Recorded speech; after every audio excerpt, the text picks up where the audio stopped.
बच्चों, welcome back to my YouTube channel learning student. तो आज हम देखेंगे जो है कि वृक्क की आंतरिक संरचना। ठीक है, क्या देखेंगे? वृक्क की आंतरिक संरचना हम देखेंगे।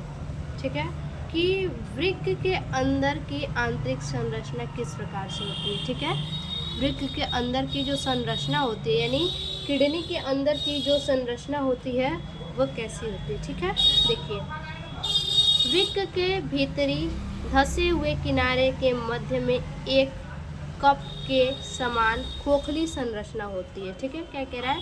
वृक्क के भीतरी धंसे हुए किनारे के मध्य, ठीक है, एक कप के समान खोखली संरचना होती है जो श्रोणि कहलाती है। ठीक है, क्या कहलाती है? श्रोणि कहलाती है। देखिए, जैसे धंसी हुई संरचना आप देख सकते हैं, ये हमने बनाया है वृक्क, ठीक है, यानी किडनी। और श्रोणि क्या है? ये है, धंसा हुआ है बिल्कुल। ठीक है, किनारे पे ये क्या है? बिल्कुल धंसा हुआ है, किनारे पे मध्य में धंसा हुआ है, उसी को हम क्या कहते हैं? श्रोणि कहते हैं। आगे देखिए, यही संरचना मूत्र नलिका का निर्माण करती है। ठीक है, ये जो संरचना है, ये जो श्रोणि है, यही क्या करती है? मूत्र नलिका का निर्माण करती है। ठीक, वृक्क का शेष भाग ठोस तथा दो भागों में बटी होती है। ठीक है, वृक्क का शेष भाग क्या होता है? ठोस होता है और दो भागों में बटा होता है। इसके बाहरी भाग को वल्कुट तथा आंतरिक भाग को मेडुला कहते हैं। ठीक है, किडनी के आंतरिक भाग को क्या कहते हैं? वल्कुट कहते हैं। ठीक है, और बाहरी भाग को क्या कहते हैं? आंतरिक भाग को क्या कहते हैं? मेडुला कहते हैं। ठीक है, तो ये हमारा वृक्क है। ठीक, तो ये अंदर का क्या है? वल्कुट है। वृक्क वल्कुट है अंदर का। ठीक है, ये बाहरी भाग है, इसके बाहरी भाग को क्या कहते हैं? वल्कुट यानी कोर्टर कहते हैं। ठीक है, और आंतरिक भाग को क्या बोला है? मेडुला। देखिए, ये हमारा हो गया जो ये निकला हुआ है। ठीक है, ये क्या है? दीर्घ कैलिकस है। ठीक है, ये क्या है? दीर्घ कैलिकस है। उसके बाद यहाँ पे जो गीला निकला हुआ है, ये हमारा जो है वो है वृक्क अंकुर। ठीक, वृक्क अंकुर है। और ये जो हमारा है ये हाइलम है, और इस हाइलम को हम क्या कहते हैं? नाभिक कहते हैं। ठीक है, नाभिक या हाइलम कहते हैं। ठीक, और ये हमारा श्रोणि है, अभी हमने बताया। और ये जो इसके अंदर का पार्ट है जो निकला हुआ है, और इसके अंदर का जो पार्ट है उसे लघु कैलिकस कहते हैं। ठीक है, बाहर के भाग को क्या कहते हैं? दीर्घ कैलिकस, और अंदर के भाग को क्या कहते हैं? लघु कैलिकस कहते हैं। ठीक है, और ये जो हमारा है ये नली, ये मूत्रवाहिनी है। ठीक है, ये क्या है? मूत्रवाहिनी। यहीं से मूत्र क्या होता है? इसी नली के द्वारा छन करके जो है कि ब्लैडर में आता है। ठीक है, गाल ब्लैडर में आता है, यानी पेशाब की थैली में आता है। और यहाँ पे देखिए, ये जो भाग है ये पूरा बना हुआ भाग है, इसको हम कहते हैं मेड्यूला पिरामिड। ठीक है, क्या कहते हैं? मेड्यूला पिरामिड कहते हैं। ठीक, तो इतना तो आप जान लिए। अब इसके बाद हम देखेंगे क्या चीज़? वृक्क की नलिकाओं या नेफ्रॉन की संरचना। ठीक है, इससे पहले वाले वीडियो में हमने आपको वृक्क की बाहरी संरचना को बताया है, दिखाया है, और ये हमारा है वृक्क की आंतरिक संरचना। ठीक है, अब इसके अंदर जो ये आपको दिख रहा है, ठीक है, लंबा लंबा जो दिख रहा है वो क्या है? नेफ्रॉन है। ठीक है, ये क्या है? नेफ्रॉन है। तो हम जानेंगे नेफ्रॉन के बारे में। ठीक है, क्योंकि ये जो आपको पिरामिड दिख रहा है, मेडुला पिरामिड जो दिख रहा है, ये इसके अंदर जितने भी महीन महीन लाइन आपको दिख रहे हैं, ये सभी के सभी क्या है? नेफ्रॉन है। क्योंकि हमारे किडनी में जो मेडुला पिरामिड होता है, इसके अंदर बहुत सारी जो है कि महीन महीन नेफ्रॉन पाए जाते हैं। मैंने आपको बताया भी है कि लगभग जो है कि 8 लाख नेफ्रॉन पाए जाते हैं। ठीक है, तो अब हम नेफ्रॉन के बारे में जानेंगे। देखिए, वृक्क नलिकाओं या नेफ्रॉन की संरचना। ठीक है, नेफ्रॉन की संरचना को हम देखेंगे कि किस प्रकार से नेफ्रॉन होता है। देखिए, प्रत्येक वृक्क में लगभग 8 से 12 लाख महीन लंबा तथा कुंडलित नेफ्रॉन होती है। ठीक है, प्रत्येक वृक्क में, यानी प्रत्येक किडनी में कितने नेफ्रॉन होते हैं? तो 8 से 25 लाख। ठीक है, कितने होते हैं? 8 से 25 लाख महीन नेफ्रॉन, महीन, लंबा तथा कुंडलित नेफ्रॉन होते हैं। ठीक है, कुंडलित यानी बिल्कुल गोल गोल कुंडलित होता है। ठीक है, जैसा कि देखिए ये क्या है? हमारा नेफ्रॉन है। ठीक है, ये हमारा जो है कि नेफ्रॉन है।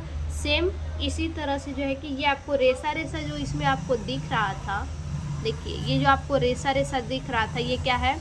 यही महीन महीन यही नेफ्रॉन है, जो कि एक किडनी में 8 से 12 लाख पाए जाते हैं। ठीक है, आगे देखिए 8 से 12 लाख महीन लंबा तथा कुंडलित नेफ्रॉन होता है। नेफ्रॉन किस प्रकार का होता है? कुंडलित होता है, आप देख सकते हैं, देखिए। ठीक है, और इसके ऊपर भी क्या होता है? इसके ऊपर जो है कि अफवाही धमनिकाएं होती हैं, जो कि इसमें क्या होती हैं? लपटी हुई बिल्कुल कुंडलित होती हैं अफवाही धमनिकाएं। ठीक है, देखिए नेफ्रॉन वृक्क की रचनात्मक तथा क्रियात्मक इकाई है। ठीक है, नेफ्रॉन क्या है? वृक्क की इकाई है, रचनात्मक और क्रियात्मक इकाई है। ये संयोजी ऊतक रुधिर वाहिनियों तथा पेशीय तंतुओं में दबे तथा फंसे हुए होते हैं। ठीक है, ये संयोजी ऊतक, किस प्रकार के ऊतक? संयोजी ऊतक रुधिर वाहिनियाँ, संयोजी ऊतक रुधिर वाहिनियाँ तथा पेशीय तंतु में दबे होते हैं। ठीक है, कहाँ दबे होते हैं? तो जो संयोजी ऊतक रुधिर वाहिनियाँ होती हैं, जो संयोजी ऊतक होते हैं वो रुधिर वाहिनियाँ और पेशीय तंतुओं में दबे होते हैं। ठीक है, किसमें? तो रुधिर वाहिनियाँ और पेशीय तंतुओं में, यानी हमने अभी बताया कि अभिवाही धमनियाँ क्या होती हैं? बिल्कुल कुंडलित होती हैं, और उसी में क्या होते हैं? ये फंसे हुए होते हैं। ठीक है, पेशीय तंतु में दबे तथा फंसे हुए होते हैं। प्रत्येक नेफ्रॉन में निम्नलिखित संरचनाएं होती हैं। ठीक है, प्रत्येक नेफ्रॉन में क्या होती है? निम्नलिखित संरचनाएं, जैसे कि इतने सारे नाम है ना, तो इन्हीं को बोला है कि निम्नलिखित संरचनाएं होती हैं, जैसे अवरोही चाप, अधिरोही चाप, हेनले लूप। ये क्या है? हमारा हेनले लूप है। ठीक है, और यहाँ पे जो आपको इसमें कुंडलित दिखाई दे रहा है, बिल्कुल छोटा सा इसके अंदर है, वो है ग्लोमेरुलस। ठीक है, और ये बाहरी पार्ट जो है इसको हम कहते हैं वोमेन संपुट। ठीक है, वोमेन संपुट है, और ये जो आपको नली दिखाई दे रही है ये है संग्राहक नलिका। ठीक, देखिए निम्न भाग में पहला है वोमेन संपुट। ठीक है, वोमेन संपुट अभी हमने आपको दिखाया, ये क्या है? ये जो बना हुआ है, ऐसे घिरा हुआ है, ये है वोमेन संपुट। ठीक है, तो चलिए इसके बारे में देखते हैं। प्रत्येक नेफ्रॉन में दोहरी कला वोमेन संपुट होता है। ठीक है, प्रत्येक नेफ्रॉन में क्या होता है? जो दोहरी वोमेन संपुट होता है वो क्या होता है? दोहरा कला होता है। ठीक है, प्रत्येक नेफ्रॉन में, यदि जितने 8 से 12 लाख नेफ्रॉन पाए जाते हैं उन सभी में क्या होता है? दोहरी कला होती है। वोमेन संपुट का बाहरी स्तर चपटी सल्की उपकला एवं आंतरिक स्तर विशेष प्रकार की चपटी कोशिकाओं सोडोसाइट से बना होता है। देखिए कहने का मतलब है कि जो वोमेन संपुट का बाहरी स्तर होता है, ठीक है, इसका जो बाहरी स्तर होता है, ठीक, वो चपटी सल्की उपकला किससे बना होता है? सल्की उपकला से और आंतरिक स्तर विशेष प्रकार के चपटी कोशिकाओं से बना होता है, जो कि सोडोसाइट से बना होता है। ठीक है, जो चपटी कोशिकाएं होती हैं वो सोडोसाइट कहलाती हैं। ठीक है, चपटी कोशिकाएं जो होती हैं वो सोडोसाइट कहलाती हैं। ठीक, आगे दूसरे नंबर पे है कोशिका गुच्छ। ठीक है, कोशिका गुच्छ का मतलब है कि ये जो आपको नेफ्रॉन दिख रहा है, ठीक है, तो ये एक प्रकार के जो है कि कोशिकाओं के गुच्छे में होता है। ठीक है, कोशिकाओं के गुच्छे से ये क्या होता है? बिल्कुल लपटा हुआ कुंडलित होता है। ठीक, तो उसी को कोशिका गुच्छ कहते हैं। वोमेन संपुट के अंदर रुधिर का प्रवाह एक मोटी अभिवाही धमनिका एवं बाहर की ओर रुधिर का प्रवाह एक पतली अपवाही धमनिका द्वारा होता है। ठीक है, समझिए अब इसको। वोमेन संपुट के अंदर क्या होता है, रुधिर का प्रवाह, ठीक है। वोमेन यानी इसके अंदर क्या होता है, रुधिर का प्रवाह होता है, ठीक है। एक मोटी अभिवाही धमनिका तथा बाहर की ओर रुधिर का प्रवाह, ठीक है। अंदर की ओर क्या होता है, रुधिर का प्रवाह होता है, एक मोटी अभिवाही धमनिका होती है, और बाहर की ओर जो होता है वो रुधिर का प्रवाह एक पतली अभिवाही धमनिका द्वारा होता है। यानी अंदर में मोटी अपवाही धमनिका के द्वारा होता है, ठीक है। इसके अंदर जो है रक्त जो है अपवाही धमनिका, ये अपवाही धमनिका मोटी होती है, ठीक है। जो रुधिर का प्रवाह होता है वो अंदर की ओर में मोटी अपवाही धमनिका द्वारा होता है, लेकिन जो बाहर की ओर जो होता है, ठीक है, जो बाहर की ओर रुधिर का प्रवाह होता है वो देखिए, बाहर की ओर रुधिर का प्रवाह एक पतली अपवाही धमनिका द्वारा होता है, ठीक है। बाहर रुधिर का प्रवाह कैसे होता है, पतली अपवाही धमनिका द्वारा होता है। दोनों धमनिकाएं वोमेन संपुट के कोशिकाओं का एक गुच्छ बनाती हैं, ठीक है। दोनों धमनिकाएं क्या होती हैं, वोमेन संपुट का एक प्रकार से गुच्छ बनाती हैं, ठीक है। वोमेन संपुट का क्या बनाती हैं, गुच्छ यानी गुच्छा बनाती हैं। दोनों धमनिकाएं, बाहरी जो धमनिकाएं होती हैं वो भी, और जो अंदर की धमनिकाएं होती हैं वो दोनों मिलके क्या करती हैं, वोमेन संपुट के कोशिकाओं का एक गुच्छ बनाती हैं, ठीक है। यानी ये जो आपको वोमेन संपुट दिख रहा है इसका क्या करती हैं, गुच्छा बनाती हैं, ठीक है। उसी को हम केशिका गुच्छ कहते हैं। अब आगे देखिए, आगे है वृक्क में मूत्र निर्माण की क्रियाविधि, ठीक है। यानी जो किडनी होता है उसमें मूत्र निर्माण की क्रियाविधि किस प्रकार से होती है, ठीक है। जिसमें पहला क्रियाविधि है परानिस्यंदन, ठीक है। क्या है, परानिस्यंदन है। देखिए इसमें कोशिका गुच्छ की रुधिर कोशिकाओं में, ठीक है, जो कोशिका गुच्छ होती हैं उनकी रुधिर कोशिकाओं में जितना रुधिर अभिवाही धमनियों से आता है, ठीक है, इनमें जो है कि कोशिका गुच्छ में जितने ब्लड जो अभिवाही धमनियों से आते हैं, ठीक है, जितने रुधिर होते हैं, जितने भी रुधिर अपवाही धमनिका से आती हैं कोशिका गुच्छ में, उतना ही रुधिर अपवाही धमनिका से नहीं निकल पाता। यानी अपवाही धमनिका से जितना रुधिर आता है उतना क्या है, निकल नहीं पाता है इसमें से, ठीक है।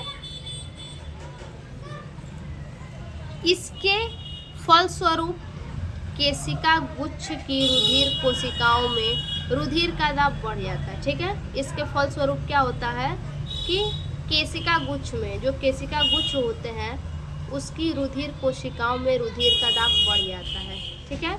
केशिका गुच्छ में क्या होता है, जो ये केशिकाएं होती हैं, ठीक है, जो पतली पतली इसके ऊपर केशिकाएं होती हैं उसमें क्या होता है, केशिका गुच्छ की रुधिर कोशिकाओं में रुधिर का दाब बढ़ जाता है। उस कोशिकाओं में क्या होता है, जो रुधिर का प्रेशर होता है, रुधिर का दाब होता है, वो क्या होता है, बढ़ जाता है, ठीक। इस बढ़े हुए दाब के कारण, ठीक है, इस जो ब्लड का दाब जो बढ़ जाता है, उस बढ़े हुए दाब के कारण क्या होता है, रुधिर का तरल भाग छनकर वोमेन संपुट में आ जाता है, ठीक है। रुधिर का तरल भाग क्या होता है, रुधिर में जो तरल भाग होता है, जो चिपचिपा भाग होता है, वो छनकर कहाँ आ जाता है, वोमेन संपुट में आ जाता है, ठीक है। यह छना हुआ तरल निस्यंद कहलाता है। देखिए जो छना हुआ तरल भाग होता है वो क्या कहलाता है, निस्यंद कहलाता है, ठीक है। जो छना हुआ भाग होता है वो निस्यंद कहलाता है। इसमें यूरिया, यूरिक अम्ल, ग्लूकोज तथा अनेक लवण होते हैं, ठीक है। निस्यंदन में क्या होते हैं, जो तरल पदार्थ होता है छना हुआ उसे निस्यंदन कहते हैं, ठीक है। तो उस तरल पदार्थ में, उस निस्यंदन में क्या होता है, उसमें यूरिया होता है, यूरिक अम्ल होता है, ग्लूकोज होता है और अनेक प्रकार के लवण होते हैं, ठीक है।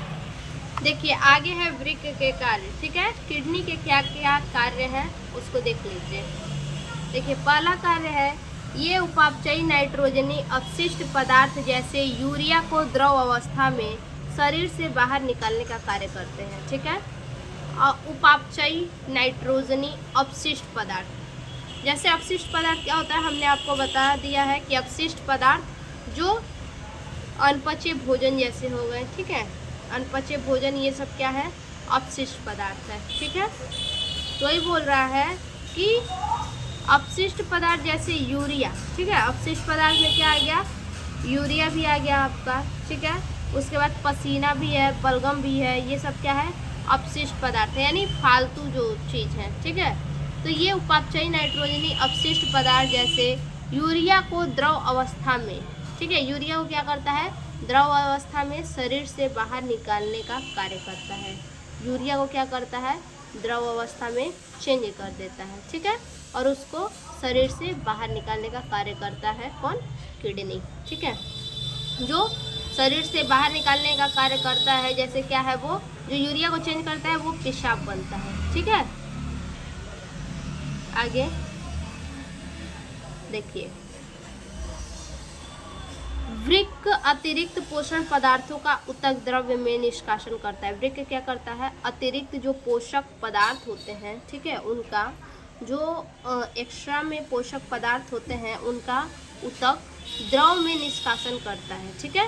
ऊतक क्या करता है, द्रव में निष्कासन करता है, ठीक है, यानी द्रव में चेंज कर देता है, जिससे इसका संतुलन बना रहता है, ठीक है। अतिरिक्त पोषक पदार्थ है तो उसको क्या करेगा किडनी, जाहिर सी बात है कि उसको द्रव में निष्कासन कर देगा, और इससे क्या होगा कि इनका जो संतुलन होता है वो बना रहेगा, ठीक है।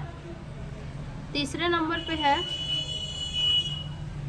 भ्रूणीय अवस्था में वृक्क आरबीसी का निर्माण करते हैं, यानी जब महिलाएं गर्भ में होती हैं, ठीक है, जब भ्रूणीय अवस्था में होती हैं, गर्भ में होती हैं, तो किडनी क्या करता है, उस टाइम आरबीसी का निर्माण करता है, ठीक है। तो आज के लिए बस इतना ही, फिर से मिलते हैं अगले टॉपिक में, ठीक है। मानव में अन्य जो उत्सर्जन अंग है उसको हम अगले टॉपिक में देखेंगे। तो फिर से मिलते हैं एक और नए वीडियो में, तब तक के लिए धन्यवाद।